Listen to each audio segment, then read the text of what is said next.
राधे राधे, हरे कृष्णा। आप सभी का दिन शुभ हो। आज माघ मास का तीसरा दिन है और आज दिनांक है 16 जनवरी, दिन गुरुवार। आज का दिन भी बहुत शुभ होने वाला है क्योंकि आज सारा दिन आयुष्मान योग रहेगा, जो कि अगले दिन तक रहेगा और उसके बाद में कल सारा दिन सौभाग्य योग रहने वाला है। कल की कथा में तो आपने जाना था कि कैसे एक ब्राह्मण देवता थे जो भगवान की भक्ति में इतना रम गए थे कि उन्होंने भगवान को अपने हृदय से लगाए रखने के लिए जो एक पत्थर रूपी शिला थी, उन्हें अपने माथे से लगाकर रखने के लिए अपने पूरे परिवार तक का त्याग कर दिया था। यहाँ तक कि बार बार भगवान ने स्वप्न में आकर भी उनको चेतावनी दी थी कि वह उस शिला को यानी कि उस पत्थर को जहाँ से लेकर आए हैं वहीं वापस पहुँचा दे, नहीं तो उनके पुत्र पुत्री और यहाँ तक कि उनकी पत्नी की भी मृत्यु हो जाएगी। लेकिन ब्राह्मण देवता को किसी भी बात से कोई फर्क नहीं पड़ा। उन्होंने भगवान की चेतावनी को स्वीकार नहीं किया, बल्कि उस शिला को उन्होंने और कसकर अपने माथे से बांध कर रख लिया। अगर आपने ये कहानी नहीं सुनी है तो आप पहले इसे जरूर सुनिए और मुझे कमेंट बॉक्स करके जरूर बताइएगा कि यह कहानी आपको कैसी लगी। आज का महात्म्य हम शुरू करने से पहले भी आपको सुनाते हैं एक बहुत ही सुंदर कथा। अवंतिकापुरी यानी कि उज्जैन में दीनबंधु दास नाम के एक उत्तम कुल के ब्राह्मण देवता रहते थे। घर में उनकी पत्नी, दो पुत्र, बड़े पुत्र की पत्नी, इस प्रकार कुल 5 व्यक्ति थे और पांचों ही धर्मपरायण, भगवान के परम भक्त, विचारशील और तपस्वी थे। दूसरों को सुख पहुंचाने के लिए उनमें से जो प्रत्येक सदस्य तत्पर रहता था, कभी कोई कमी नहीं करते थे। भगवान की कथा, हरि कीर्तन, संत सेवा और अतिथि सत्कार पर इन सब का बड़ा प्रेम था। गृहस्थ का प्रधान धर्म है अतिथि सेवा, और अगर गृहस्थ के घर से अतिथि कभी निराश होकर लौट जाता है तो वह अपने सब पाप वहीं छोड़ जाता है। इन शास्त्र वाक्यों पर ऐसी इनकी दृढ़ निष्ठा थी। ब्राह्मण देवता के घर में कभी कोई अतिथि खाली हाथ या निराश नहीं लौटता था। अतिथि को मधुर वचन, जल और उपलब्ध सामग्री से संतुष्ट करने में यह सदा तत्पर रहते थे। जब कोई भक्त भगवान को पाने के लिए व्याकुल होता है तब भगवान भी तो उसे दर्शन देने को उतने ही व्याकुल हो उठते हैं। दीनबंधु दास अपनी धर्मपरायण अतिथि सेवा और भक्ति से अब अधिकारी हो गए थे भगवान के दर्शन पाने के। तो भगवान भी उनको कृतार्थ करने के लिए एक सन्यासी के वेश में अवंतीपुरी पधारे। दीनबंधु दास के बड़े पुत्र को एक बार एक विषधर सर्प ने काट लिया। सर्प के काटते ही वह गिर गया और उसके प्राण चले गए। अब माता पिता के दुख का कोई पार नहीं रहा। छोटा भाई अलग नेत्रों से आंसू बहा रहा है और पत्नी बेचारी का तो मानो सब कुछ लुट गया। दुखी परिवार को रोने का भी अवकाश नहीं मिला कि इसी समय द्वार पर पहुंचकर उन सन्यासी महाराज ने पुकार लगाई, ओम नारायण हरि। दीनबंधु दास ने बड़ी जल्दी से अपने नेत्र पोंछे और द्वार पर आकर देखा कि एक अद्भुत तेजस्वी वृद्ध सन्यासी खड़े हुए हैं। अब उनके चरणों में प्रणाम किया और उन संत ने कहा कि मैं बहुत भूखा हूँ। अब उन सन्यासी महाराज को आसन पर बिठाकर दीनबंधु दास घर में आकर कहने लगे कि देखो तो जरा, बाहर एक भूखे सन्यासी भिक्षा के लिए बैठे हैं और यहाँ घर में हमारे पुत्र की मृत देह पड़ी है। अब हम लोग क्या करें? पत्नी, छोटे पुत्र और विधवा पुत्र वधू ने कहा कि मरा प्राणी तो अब लौट नहीं सकता। अतिथि भूखे लौट जाए यह तो बहुत बड़ा अपराध होगा, इसीलिए पहले अतिथि सत्कार होना चाहिए। मृतदेह का दाह संस्कार तो बाद में होता रहेगा। अब मृतदेह को एक वस्त्र में लपेटकर उन्होंने एक कमरे में बंद कर दिया। बहू ने मिलकर भोजन बनाया। अतिथि भोजन करने को बुलाए गए। सन्यासी महाराज ने आते ही कहा कि मेरा नियम है कि जिस घर में भोजन करता हूँ उस घर के सभी लोग मेरे साथ ही बैठकर भोजन करें, तभी मैं भोजन करूँगा। अब तुम लोग भी मेरे साथ बैठकर भोजन करो, नहीं तो मैं भोजन नहीं करूँगा। यह बात सुनते ही परिवारजन सब विचार में पड़ गए, एक दूसरे की ओर मुंह ताकने लगे। भला किसी के घर में यदि किसी की मृत्यु हो जाए तो उन्हें भूख प्यास कहाँ लगती है। तब सबने सोचा कि भोजन आज ना सही कल तो करना ही है और फिर बिना भोजन के रहा ही नहीं जा सकता। आज अतिथि को मना करना उचित नहीं होगा। अब 4 थालियां और लगाई गई और चारों भोजन करने बैठे। अब सन्यासी महाराज ने कहा, मैंने तो सुना है कि तुम्हारे 2 पुत्र हैं और तुम्हारे परिवार में कुल 5 व्यक्ति हैं। तुम्हारा एक लड़का कहाँ है? उसे भी बुलाओ।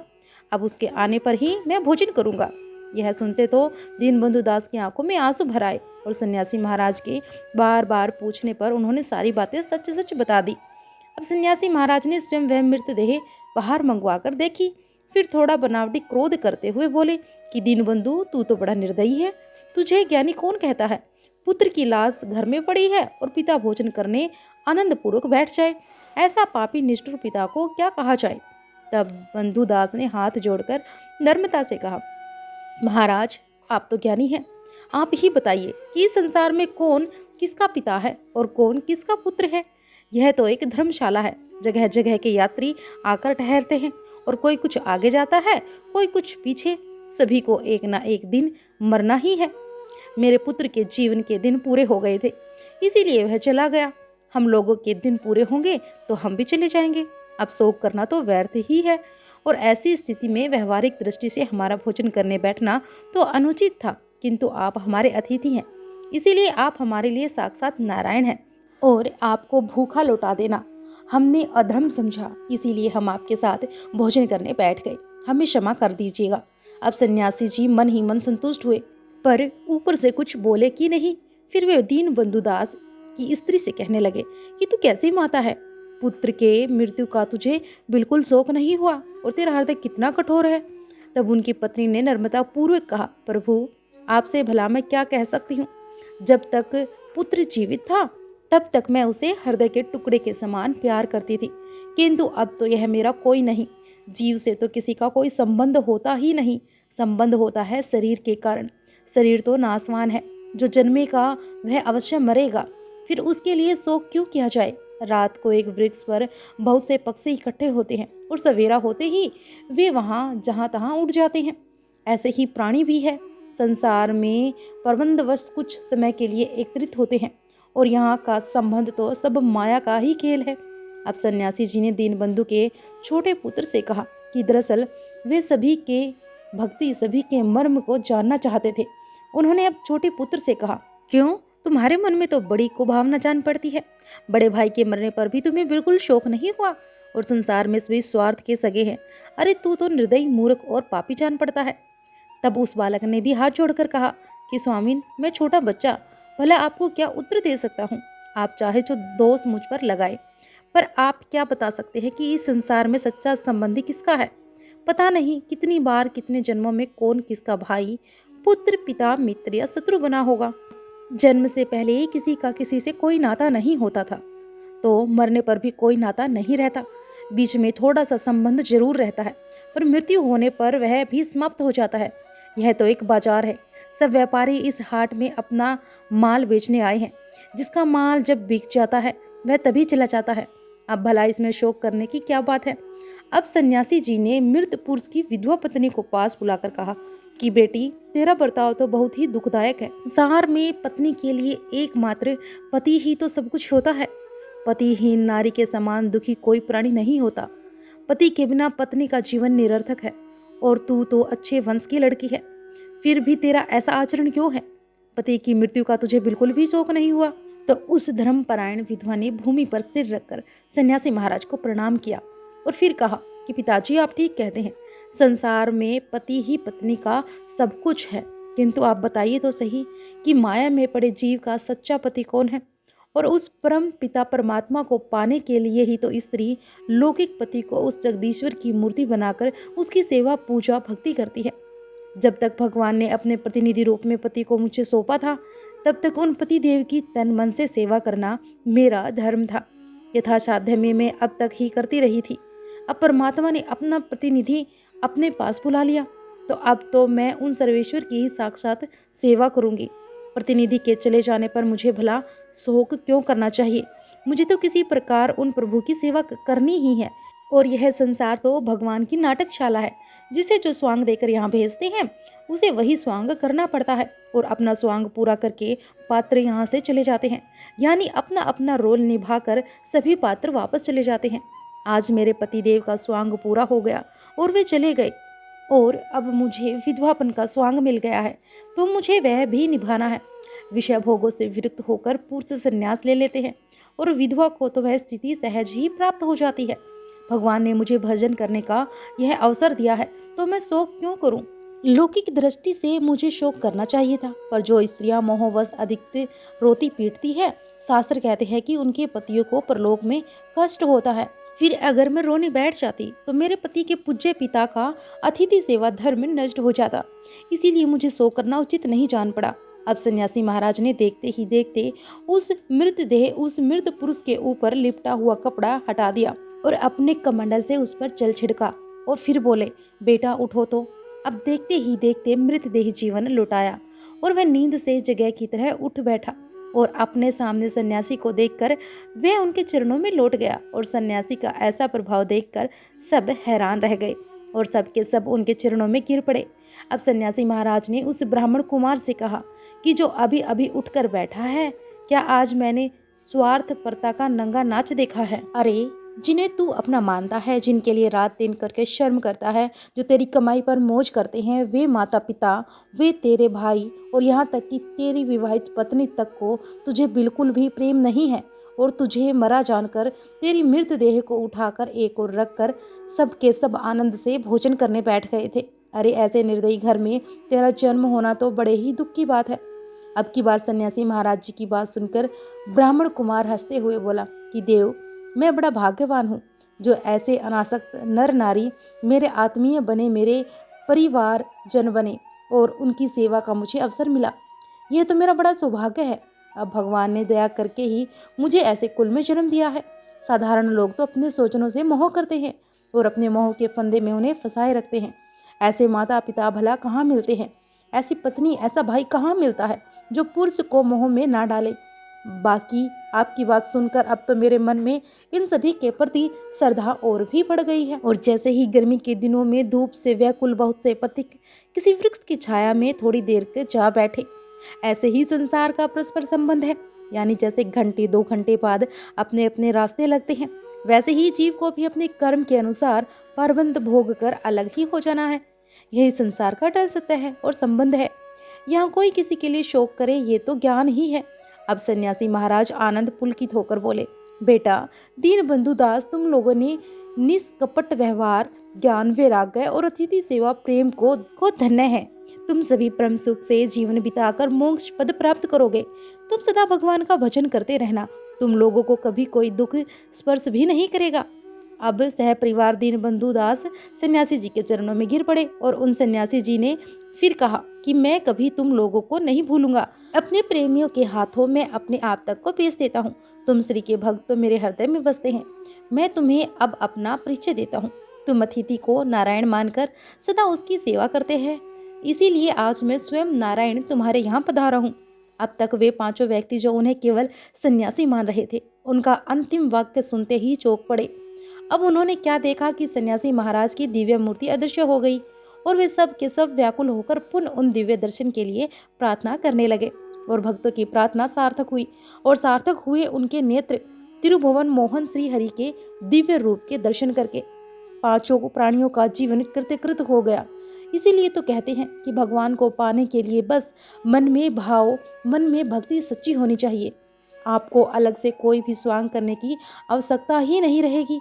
आपको गृहस्थ धर्म में रहकर भी भगवान की प्राप्ति हो सकती है। आपको अपने परिवार में रहकर सारी परंपराओं को निभाते हुए भी भगवान की प्राप्ति हो सकती है। घर से दूर जाकर या अपने परिजनों को दुख देकर कहीं तपस्या में लीन हो जाने से हो सकता है कि एक बार के लिए भगवान ना मिले, लेकिन अगर परिवार के बीच में रहकर ही आपके मन में भगवान की भक्ति है और आप अपनी भक्ति पर अटल हैं, तो भगवान कभी ना कभी आपको दर्शन जरूर देंगे। तो यह थी आज की कहानी। आपको कैसी लगी हमें कमेंट बॉक्स में जरूर बताइएगा। अब सुनिए आज का अध्याय। श्री वशिष्ठ जी कहने लगे, हे राजन, अब मैं माघ के उस महात्म्य को कहता हूँ जो कार्तवीर्य के पूछने पर दत्तात्रेय ने कहा था। जब दत्तात्रेय सत्य पर्वत पर रहते थे, तब महिषमती के राजा सहस्त्र अर्जुन ने उनसे पूछा कि हे योगियों में श्रेष्ठ दत्तात्रेय जी, मैंने सब धर्म सुन लिए हैं, अब आप कृपा करके मुझे माघ मास महात्म्य भी सुनाइए। तब दत्तात्रेय जी कहने लगे, जो नारद जी से ब्रह्मा जी ने कहा था, वही माघ महात्म्य मैं तुमसे कहता हूँ। इस कर्म भूमि भारत में जन्म लेकर जिसने माघ स्नान नहीं किया, उसका तो मानो जन्म ही निसफल हो गया हो। भगवान की प्रसन्नता, पापों के नाश और स्वर्ग की प्राप्ति के लिए हर हिंदू व्यक्ति को जीवन में एक बार माघ स्नान अवश्य ही करना चाहिए। यदि यह पुष्ट और शुद्ध शरीर माघ स्नान के बिना ही रह जाए, तो फिर इसकी रक्षा करने से भला क्या लाभ। जल में बुलबुली के समान, जैसे तुच्छ जंतु के समान यह शरीर माघ स्नान के बिना मरण समान होता है। विष्णु भगवान की पूजा न करने वाला ब्राह्मण बिना दक्षिणा के श्राद्ध और ब्राह्मण रहित क्षेत्र, आचार रहित कुल, यह सब नाश के बराबर माने जाते हैं। गर्व से धर्म का, क्रोध से तप का और गुरुजनों की सेवा न करने से स्त्री तथा ब्रह्मचारी, बिना जली अग्नि से हवन और बिना साक्षी के मुक्ति का नाश हो जाता है।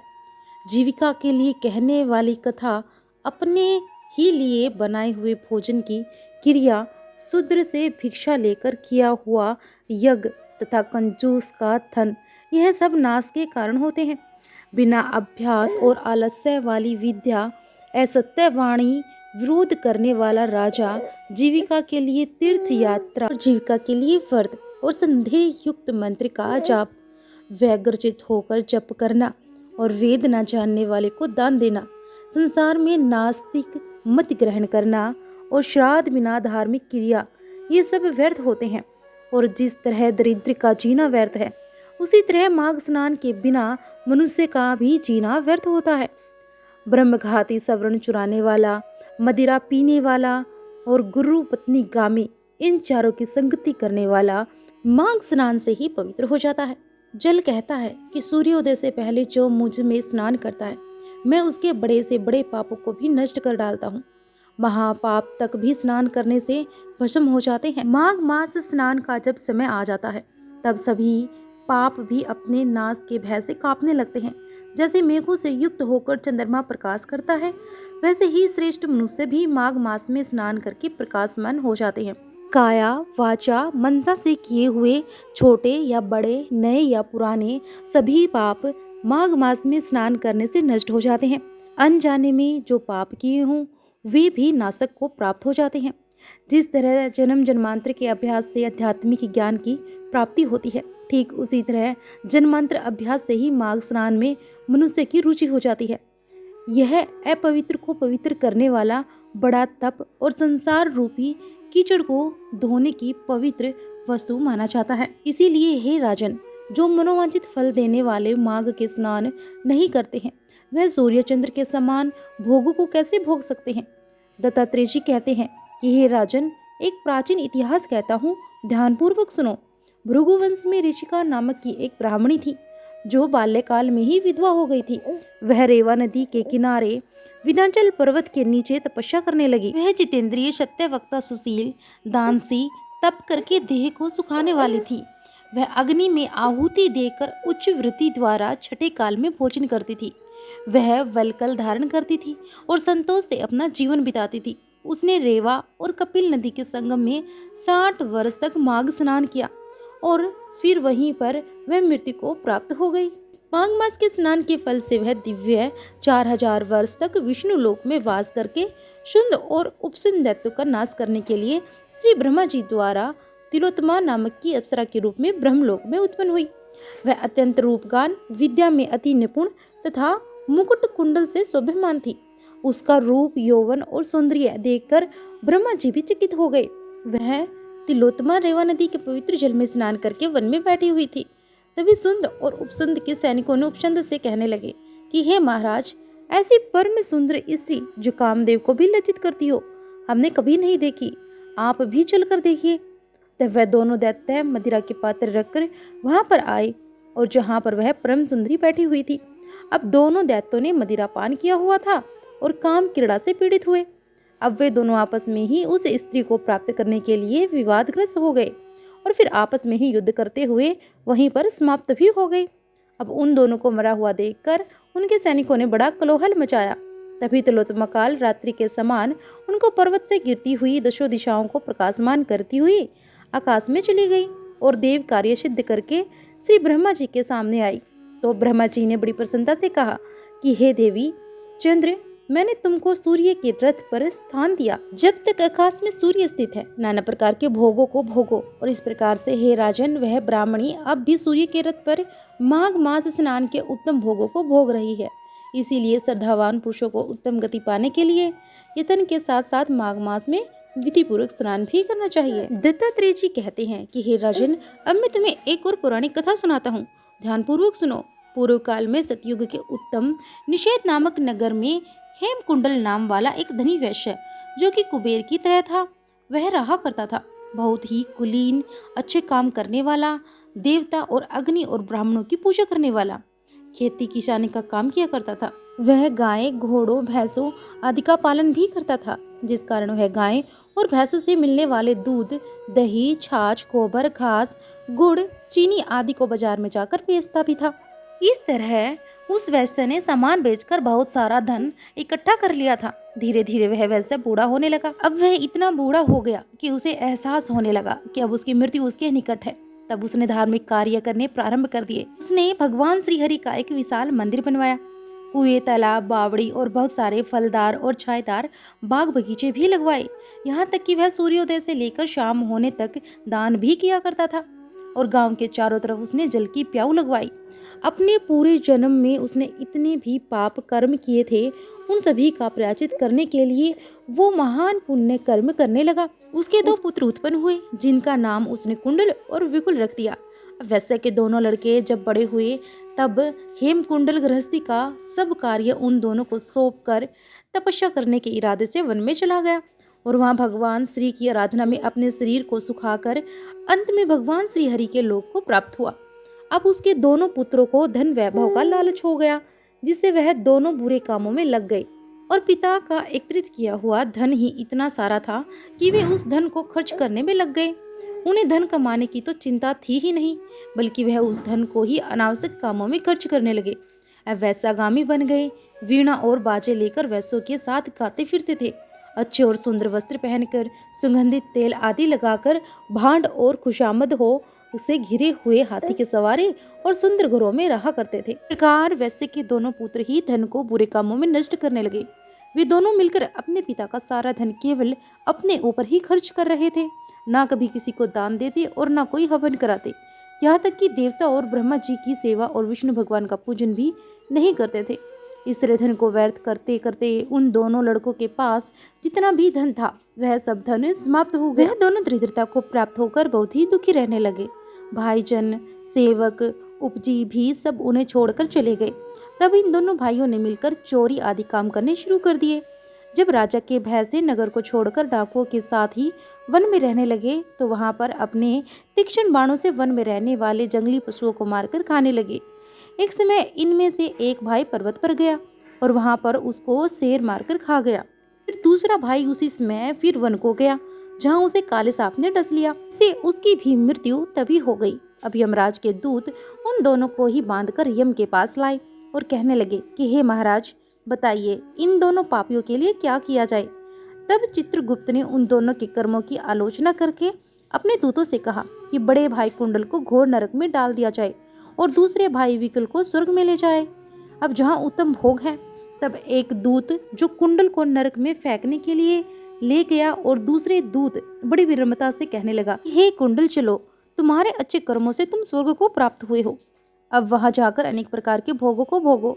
तब भी कुंडल बड़ी हैरानी के साथ मन में ढेर सारे संशय लेकर दूत से कहने लगा कि हे यमदूत, मेरे मन में बड़ी भारी शंका है, इसीलिए मैं तुमसे कुछ पूछना चाहता हूँ। कृपया कर मुझे मेरे प्रश्नों का उत्तर दीजिए। हम दोनों भाई एक ही कुल में पैदा हुए हैं, एक ही जैसे कर्म करते रहे और दोनों भाइयों ने कभी कोई धार्मिक कार्य नहीं किया, कभी किसी की सहायता नहीं की।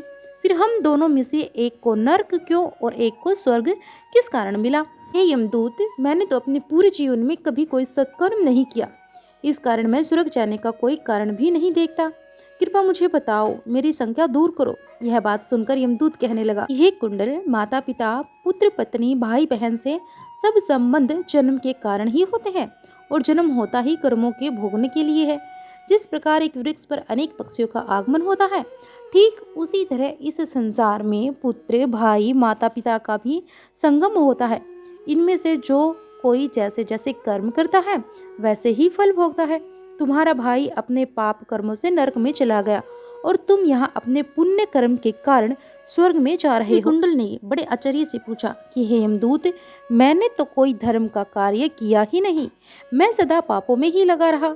मैं अपने पुण्य के कर्म को जानता तक नहीं। यदि तुम मेरे पुण्य कर्म को जानते हो तो कृपया करके वह भी बताइए। तब यमदूत कहने लगे, कि हे कुंडल, मैं सब प्राणियों के बारे में भली भांति जानता हूँ, लेकिन तुम नहीं जानते। सुनो, हरिमित्र का पुत्र सुमित्र नाम का एक ब्राह्मण था, जिसका आश्रम यमुना नदी के दक्षिण दिशा में था। उसके साथ जंगल में ही तुम्हारी मित्रता हो गई थी, और फिर तुमने उसके साथ 2 बार माघ मास में श्री यमुना जी में स्नान किया था। पहली बार स्नान करने से तुम्हारे सब पाप नष्ट हो गए, और दूसरी बार स्नान करने से तुम्हें स्वर्ग प्राप्त हुआ है। इसीलिए हे विकुल, तुमने 2 बार माघ मास में स्नान किया है।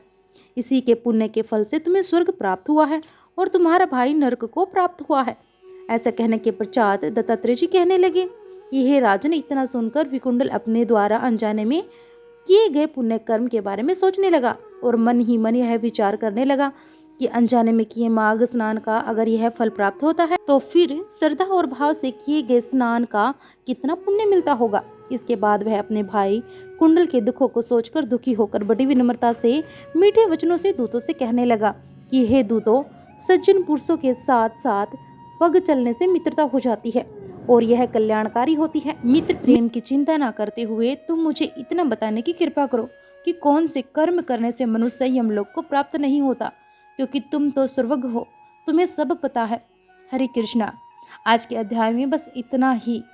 इसके आगे का वृत्तांत आप सभी अगली कथा में जरूर सुनिएगा। अगर आप हमारे चैनल पर नए हैं तो जल्दी से जाकर हमारे चैनल को सब्सक्राइब जरूर कर लीजिए, ताकि ऐसी ही कथाएं आपको सुनने को मिलती रहे। माघ मास में इन कथाओं का श्रवण अवश्य ही करना चाहिए। अगर आपने हमारी वीडियो को अभी तक शेयर नहीं किया है तो जल्दी से लाइक करके वीडियो को शेयर अवश्य करें। जय श्री कृष्णा। हर हर महादेव।